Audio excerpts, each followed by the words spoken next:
The story of Standard Oil is often told as a triumph of American capitalism. A tale of a single man pulling black gold from the earth and lighting up the world.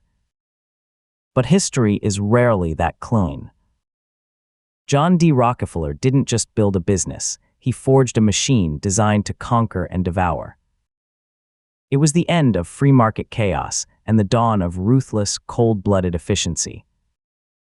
When that machine reached its peak, the world discovered that competition is a fragile thing. And once a monopoly takes hold, no single politician or law can break its grip overnight. Let's strip away the corporate PR and the myths. Standard Oil wasn't just a lucky strike in the dirt. It was a process. Years of calculated moves building toward total, undeniable domination. And if you think this is just an old story of kerosene lamps and horse-drawn carriages, think again. The exact same playbook is being used by the tech giants of our modern world today. Control the infrastructure, crush the rivals, and dictate the terms. The real lesson of Standard Oil is not how rich one man can become. It is how easily one entity can choke the life out of a free market while smiling and calling it progress. The stage was set in the chaotic oil booms of the 1860s in Pennsylvania. America had just discovered a new lifeblood that could light up its cities. Wildcatters rushed in, hoping to strike it rich. Oil wells popped up everywhere, flooding the market and sending prices on a wild roller coaster. But behind the madness, John D. Rockefeller saw a fatal flaw. Drilling for oil was a gamble for fools. Wealth wasn't in pulling the crude out of the ground. Wealth was in turning it into something people could actually use. He didn't want to be a gambler, he wanted to own the casino. And so he focused on refining. In 1870, Standard Oil was born in Cleveland, Ohio. Rockefeller wasn't just smarter than his competitors, he was far more ruthless. He went to the railroads, the lifeblood of transportation, and demanded secret rebates. He didn't just want a discount for shipping his oil. He demanded that the railroads pay him a cut of what they charged his competitors. In other words, his rivals were subsidizing Standard Oil's rise to power without even knowing it. As long as he controlled the transportation, he controlled the game. But the moment an independent refiner tried to fight back, Rockefeller dropped his prices so low that the competitor would bleed out. The system was a beautifully designed trap. The larger Standard Oil grew, the cheaper it could produce, and the more leverage it had to squeeze everyone else. One by one, the independent refiners faced a brutal choice: sell out to Standard Oil or face total destruction. Even the politicians and the public didn't fully grasp what was happening.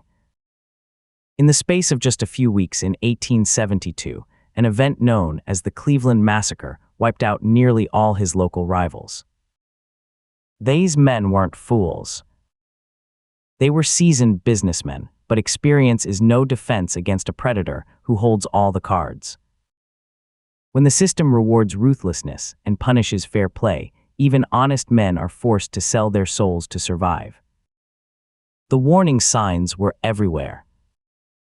By the 1880s, Standard Oil controlled 90% of the oil refining in the United States. The free market had already been swallowed whole. In 1882, the Standard Oil Trust was formed, a legal shadow game designed to bypass laws and hide the true scope of their empire. A small board of trustees secretly controlled a vast network of supposed competitors. The illusion of choice was completely dead. But here's the truth. The monopoly itself didn't just destroy businesses, it bought the very government meant to regulate it. The deeper disaster came from the corruption of the political system. Senators were bought and paid for, often referred to openly as the senator from Standard Oil. Small business owners lost their livelihoods overnight. With competition frozen, innovation stalled, and the American dream became the property of one corporate board. What began as a brilliant business strategy metastasized into an invisible government. And yet, this monopoly was not inevitable. It was the result of weak laws, unchecked greed, blind faith in industrial titans, and a failure to act decisively when the threat first appeared. That's what makes the rise of Standard Oil so haunting. It wasn't an act of God. It was man-made and completely preventable. The reign of Standard Oil revealed just how fragile the illusion of a free market had been. Imagine an entire generation of entrepreneurs watching their hard work evaporate day after day. Families who had invested everything in their small refineries now found themselves bankrupted, their life's work gone. Even those who had played fairly weren't spared, because when the game is rigged, honest players lose everything. There were no antitrust laws with teeth, no safety net. If Standard Oil wanted your territory, your financial freedom vanished. Eventually, the government woke up to the disaster, but only after decades of public outrage. Journalists like Ida Tarbell exposed the brutal tactics in the early 1900s. The Supreme Court finally ordered the breakup of Standard Oil in 1911. But this forced breakup didn't destroy Rockefeller. It actually made him even richer as the spun-off companies surged in value.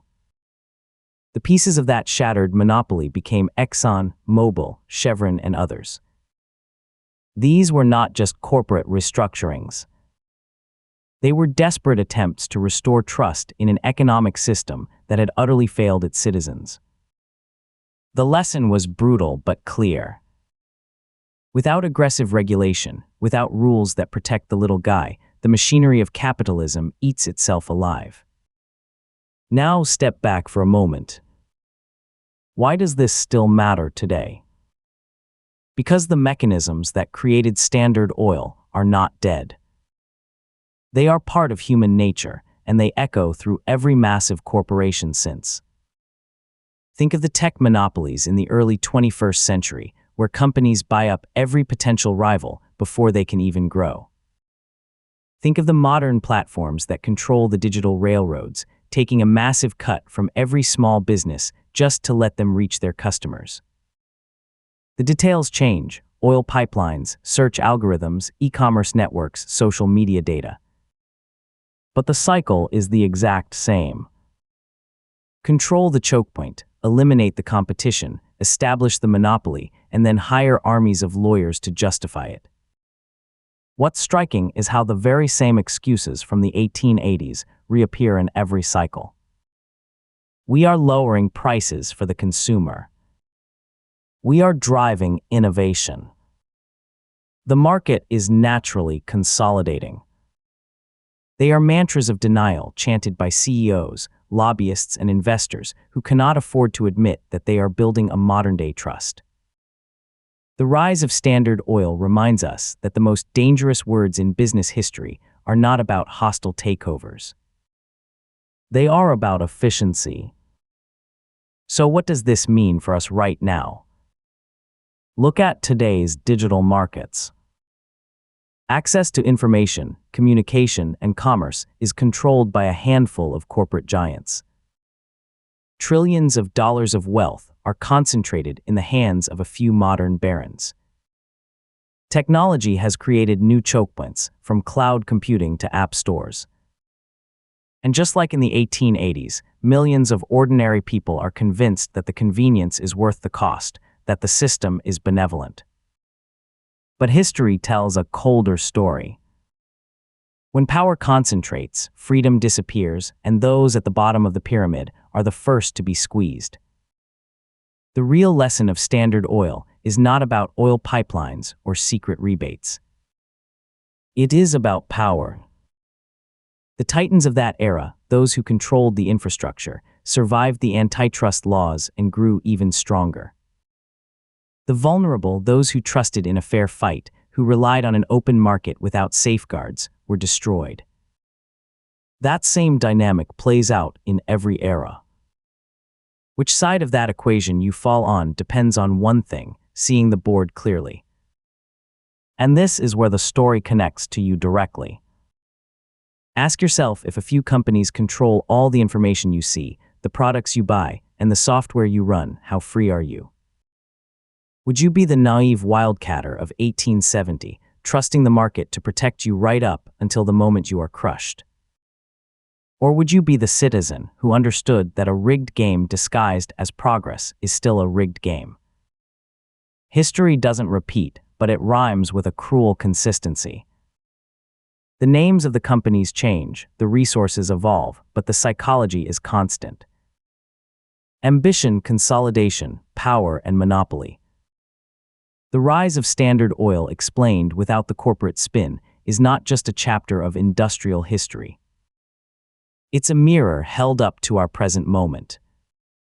It forces us to ask, are we any wiser or just more comfortable in our submission? So the takeaway is brutally simple. Don't worship massive corporations. Don't confuse convenience with freedom. Protect yourself with knowledge, with a healthy skepticism, and with the understanding that unregulated power is not built to serve you. Because it is built to own you. It always is. If this gave you a new perspective, hit subscribe. The past left a trail. I'll show you where it leads.